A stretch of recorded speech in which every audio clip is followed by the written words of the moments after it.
Hello les amis, c'est Lanto Valentine pour Philosomics. J'espère que vous allez bien malgré la crise sanitaire actuelle et les conditions de vie et de travail un peu chelous qui en découlent. Perso, il y a eu quelques anicroches, mais bon ça va, on fait avec, on trouve des solutions et on avance. Avant toute chose, je tiens à vous remercier pour l'accueil chaleureux que vous avez réservé à la dernière vidéo consacrée aux problèmes de santé dans le milieu musical. Honnêtement, j'y croyais pas trop. Je pensais vraiment faire un flop, mais bon, le sujet me tient tellement à cœur que je me suis quand même lancé. Et bien mal appris en fait, si j'en crois les nombreux retours qu'il y a eu non seulement dans les commentaires, mais également sur les réseaux sociaux. Et c'est vraiment cool parce qu'il me semble que c'est le genre de sujet important dont on ne parle pas assez, et c'est typiquement le style de cadavre sous le tapis du milieu musical que je souhaite mettre un tant soit peu en lumière sur cette chaîne. Donc voilà, merci beaucoup, ça m'encourage à aller dans ce sens, et il y aura d'autres vidéos dans le style. Et pour ceux qui n'auraient pas encore vu cette vidéo, il n'est jamais trop tard pour y jeter un œil, je vous laisse le lien dans la description. Comme vous avez pu le constater, c'est un peu calme sur la chaîne ces derniers temps, mais c'est parce qu'il se passe beaucoup de choses en coulisses en fait, et que je vous prépare des trucs qui devraient vraiment vous intéresser pour les mois à venir.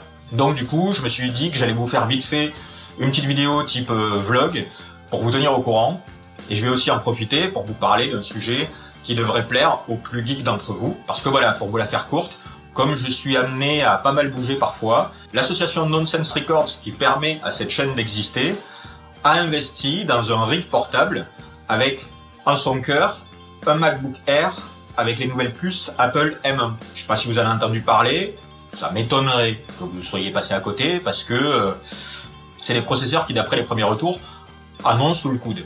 Et donc le but avec cette config, c'est de pouvoir continuer à travailler sur les vidéos, même lorsque je suis en déplacement. Comme là, par exemple, je dois partir en résidence. C'est quelle heure là? Ah mais je suis à la bourre en fait.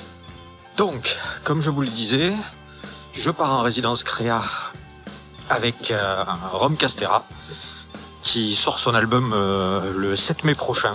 Je vous le conseille vivement.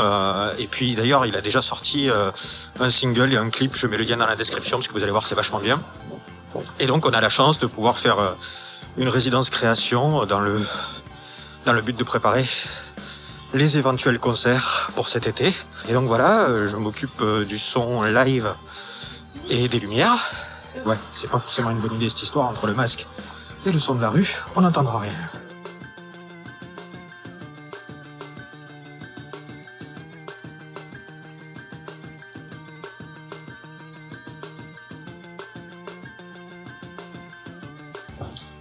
Ok, me voilà donc de retour d'une résidence création de quelques jours perdus dans la nature, et c'était bien cool.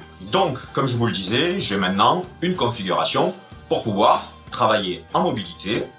Encore faut-il avoir eu le temps de tourner. Bref, je vais vous faire un premier retour sur ces nouveaux ordinateurs Apple équipés des processeurs M1. Bon, déjà, comme d'habitude chez Apple, c'est pas donné. Là, j'ai un MacBook Air M1 équipé de 512 Go de SSD et de 16 Go de RAM. Bon, bah la facture, c'est 1629 € quoi. Et le truc, c'est qu'avec ça, on n'a que deux ports Thunderbolt et USB. Thunderbolt. Deux ports uniquement donc, et il y en a un qui doit servir à la recharge.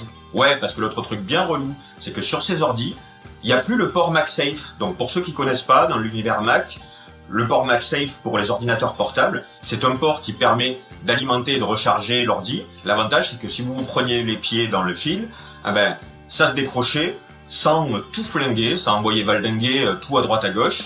C'était assez secure en fait. Et ben là, ça y est plus, et c'est bien dommage. Bon, et donc, avec aussi peu de ports, pour pouvoir connecter tout ce qu'il vous faut pour bosser, style des disques externes, une carte son, un autre écran, etc., bah, il faut investir dans un dock, et pour avoir un truc qui tient bien la route, c'est les docks qui sont pas donnés, hein. Des docks Thunderbolt, c'est du coût de 300 balles environ. Donc déjà, la machine, c'est 1006, et il faut rajouter 300 balles. Ensuite, jetons un œil du côté logiciel. Il y a plusieurs cas de figure. Déjà, si les logiciels sont optimisés ou pas. Quand ils sont pas optimisés pour les puces M1, ben là, il y a trois cas de figure. Soit ça marche pas du tout, soit ça marche, mais moins bien que sur les puces Intel, soit ça marche mieux. Et en fait, on peut pas savoir, c'est la loterie pour l'instant. Donc, les logiciels pas optimisés, c'est un peu relou. Et par exemple, il y a un truc que moi je trouve super embêtant, c'est que j'utilise intensivement Dropbox. Eh ben Dropbox, il est pas optimisé. Il fonctionne hein, avec Rosetta. Rosetta, c'est le truc qui permet de faire tourner les logiciels qui sont pas optimisés pour les puces à main. Ça permet quand même de les faire tourner malgré tout. Mais bon, il est pas optimisé, donc du coup, il pompe beaucoup de ressources. Et c'est naze, parce que c'est typiquement un soft qui tourne en tâche de fond. qu'on doit avoir allumé en permanence pour pouvoir profiter de la synchronisation entre ces différents appareils, ben voilà, ben là, ça laisse vraiment à désirer. Ensuite, il y a le cas des softs optimisés. Et là, ça déboîte.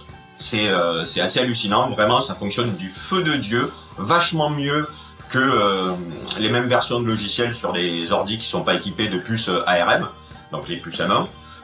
Ça fonctionne vraiment très très bien. Par exemple, le logiciel que j'utilise pour faire mes montages vidéo, DaVinci Resolve, bah, la version 17 est optimisée pour les puces M1.